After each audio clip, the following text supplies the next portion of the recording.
Hi everyone, and welcome to my channel, or greetings if you're here for the first time. My name's Nikki, and today I wanted to talk just very briefly about finding reading material when you are learning a language. And to do this, I wanted to share one of my stories. Now, I went to Seoul for the first time in 2023, and I'd been learning Korean for nearly 3 years at that point. And so I was looking for some reading material.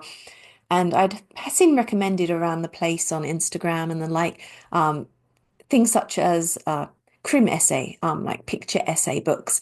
So non-fiction, talking about sort of real life situations, but with a big sort of illustration focus so that it wasn't pages and pages of text. This seemed like a really great idea to me as a sort of entry level to reading real Korean in proper books as opposed to sort of graded readers and the like that I'd started off with. So I wanted to go to Kyoto while we were there. And one day when we went there, my husband wasn't feeling great. So he said, I'm going to go and sit in Starbucks, have a coffee. You look around, take as long as you want. Now, although he'd said take as long as you want, naturally there was part of me that was like, well, he's not feeling well. I've got to hurry up. I've got to be quick. So I went over and managed to find the crim essay section. Now, quite a few books in South Korean bookstores are actually uh, sealed. They're wrapped so you can't flick through them. So I was a little bit hesitant about picking any of those because I thought, well, I can't see what it's like. I don't know quite what I'm getting into.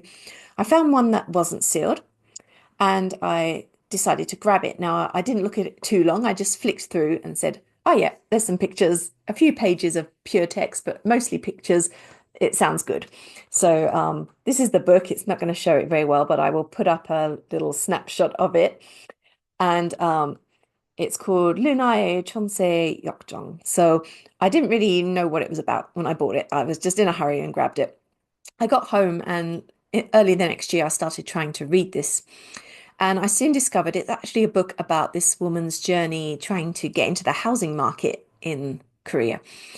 Now, that meant that the vocab was really heavily focused on things like real estate and finance, all these words that, I barely would have to use in English, let alone know them in Korean. So I decided that it was best to give up. I read, let me look at how far through I got. I think about 40 pages, 40 pages into a book of 250 pages.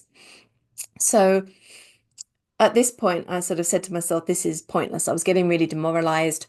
I was, reading, trying really hard, and I felt like I was getting nowhere because it was taking me so long to get through even a page just with illustrations because of how many words I had to look up.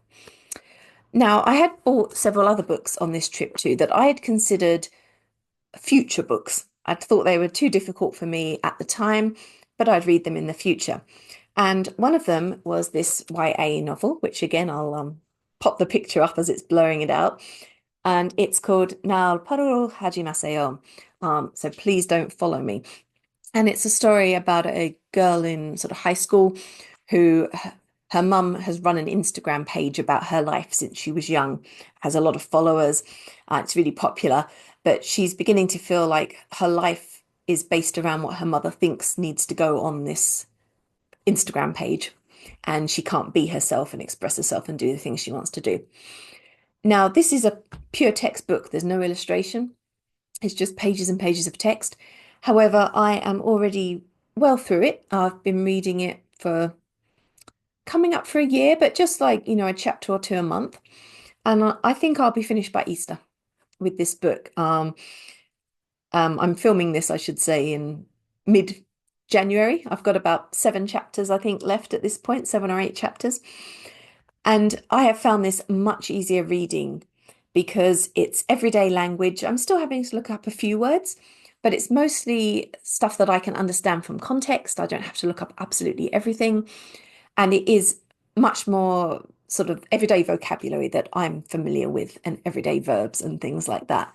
So despite my initial thoughts, I'm actually finding this one a huge amount easier to get through and to read than that essay with all the pictures in. So I wanted to tell you that story just as a sort of bit of an example that sometimes looking for reading materials, things that you think might be too difficult are not.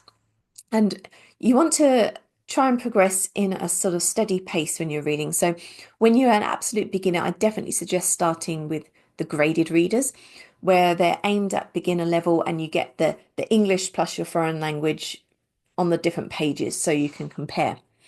However, once you start to get to that early intermediate stage, it's a really good time to start looking for native language materials.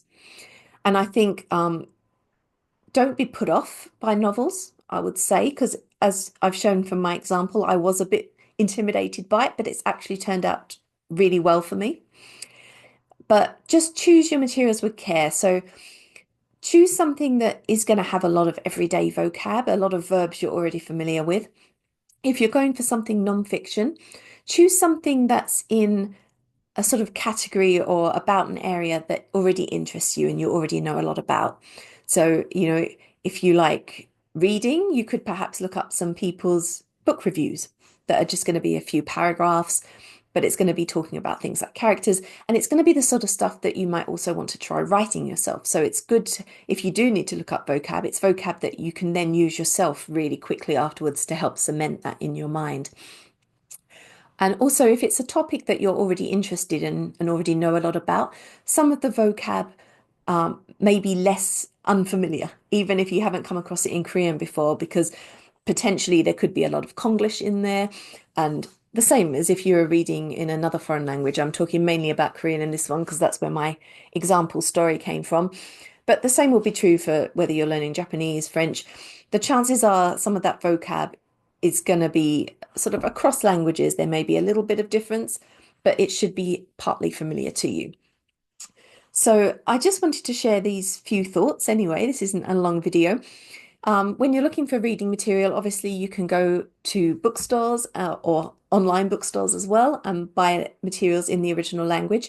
But if that's a budget issue or you feel that that's still too hard for you, try looking for content online, whether it's social media or websites, but native language content. So, try looking up people who are reviewing books in the language that you're interested in, that you're learning.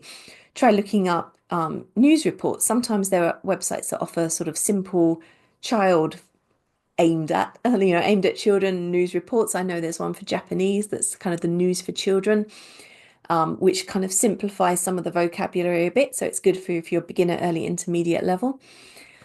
And also just try finding through Reddit and sites like that, any websites that are about topics that interest you, where you might be able to find a blog post or something that you can start with to try reading.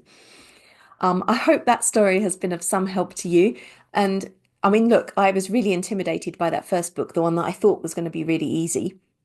And it almost stopped me in my tracks. But then I went to this one that I'd anticipated was going to cause me problems and has actually been a really fun and entertaining read.